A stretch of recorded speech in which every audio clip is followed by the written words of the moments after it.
Capítulo 3, vamos estudar sobre as virtudes cristãs.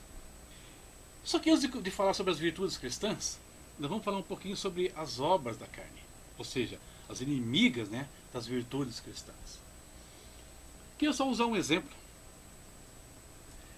No período de 13 de janeiro de 96 a 16 de agosto de 2001, ocorreram cerca de 90 ataques ao redor do mundo de felinos domesticados a treinadores, turistas ou donos, né, desses animais. Pense nisso, como se fosse uma parábola do que ocorre na vida cristã, quando se convive com o pecado.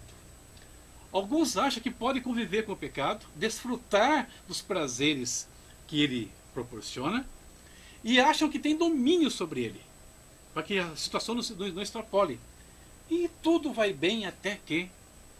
E aí o até que, você vê aí pastores destruídos, famílias destruídas, pessoas com as suas vidas arruinadas, porque achavam que tinham o controle sobre a situação. O pecado é uma fera que nos engana. Parece que está tudo bem, mas nem sempre está. O processo de crescimento e aperfeiçoamento não é algo que se adquira facilmente. Pelo contrário, quando nós queremos crescer, nós estamos entrando numa batalha que vamos travar diariamente. Um confronto entre a carne e o espírito. E quem decide o vencedor desse confronto? Sou eu? É você. Ah, mas não é Deus? Não, não é Deus. Quem decide o vencedor somos nós. Olhe esse diagrama. E aí tem alguns os elementos, né, desse confronto.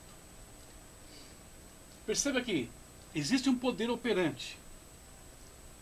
E esse poder opera no corpo, na alma e no espírito. Só que esse poder ele pode ter duas fontes distintas.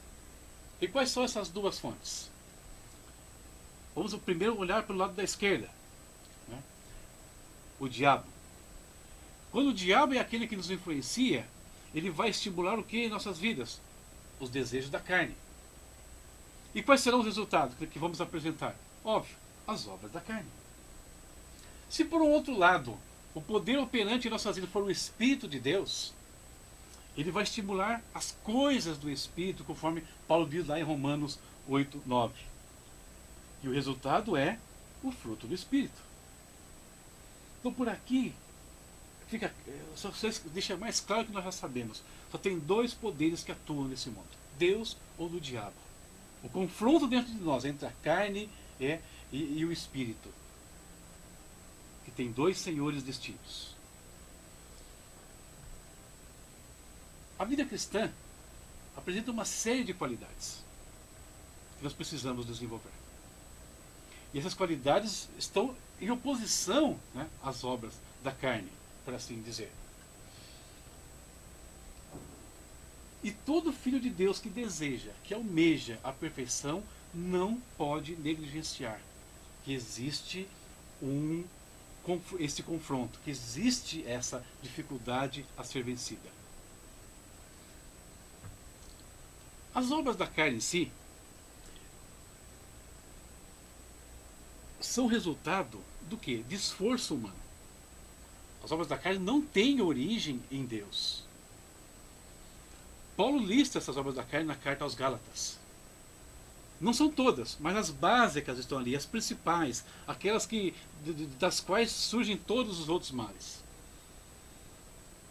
Mas fica muito claro, obra da carne, esforço humano, nenhuma relação tem com o Espírito de Deus, mas com aquele que fomenta o pecado. Do outro lado das obras da carne nós temos o fruto do Espírito. Obras da carne, fruto do Espírito.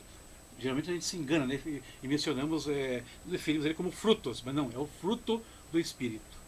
Mas veja o que Paulo diz em Romanos 8,13. Porque se viver segundo a carne, há vez de morrer. Mas se pelo Espírito mortificardes as obras do corpo, vivereis. Ou seja, existe uma forma de eliminar as obras da carne. E essa única forma é pelo Espírito de Deus. Não tem outro caminho.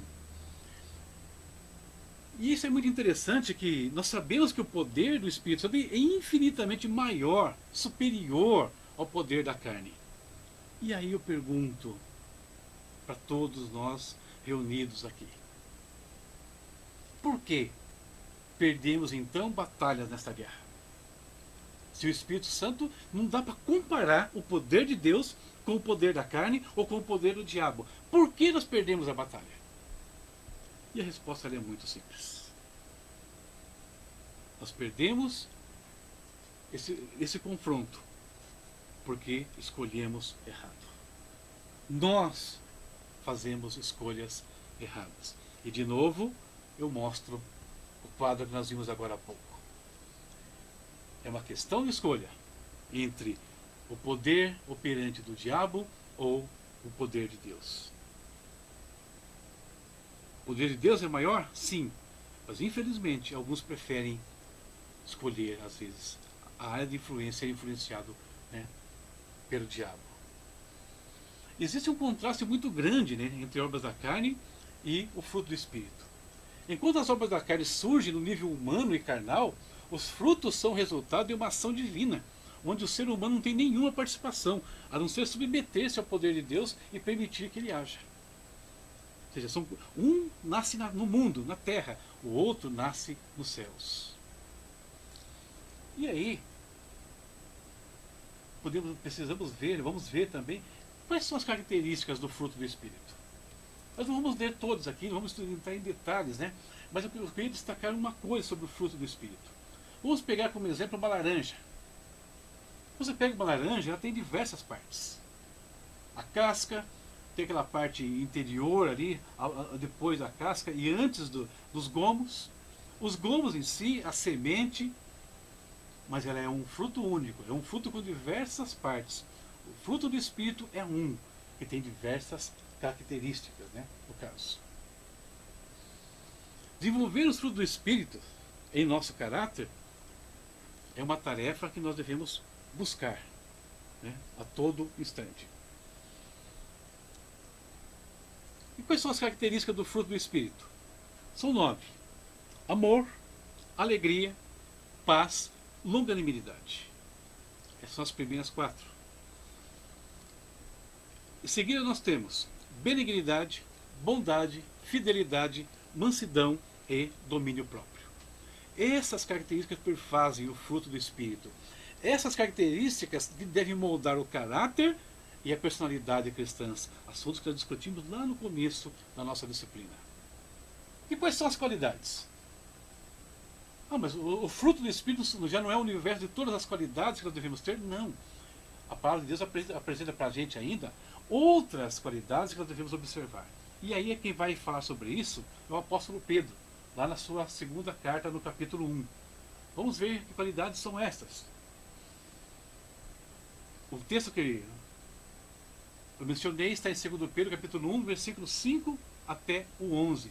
E você pode fazer a leitura aí na sua apostila. São 7 qualidades que Pedro menciona. Nós vamos abordar apenas 5. Por quê? Porque 2 delas já foram tratadas na questão, quando estudamos, né, o fruto do Espírito anteriormente. Um ponto importante sobre essas qualidades é que elas geram crescimento de caráter. Lembra do caráter lá no início da aula? Início da disciplina? Muito bem. Se você quer trabalhar o seu caráter, Pedro nos dá os caminhos e aponta as qualidades que devem ser buscadas. E quais são elas? Como eu disse, eu vou falar apenas 5. Excelência moral, conhecimento, perseverança, piedade e fraternidade. Seja o fruto do Espírito, sejam as qualidades em si, ambas somente se desenvolvem no ambiente de santidade. E esse vai ser o assunto do nosso capítulo 4.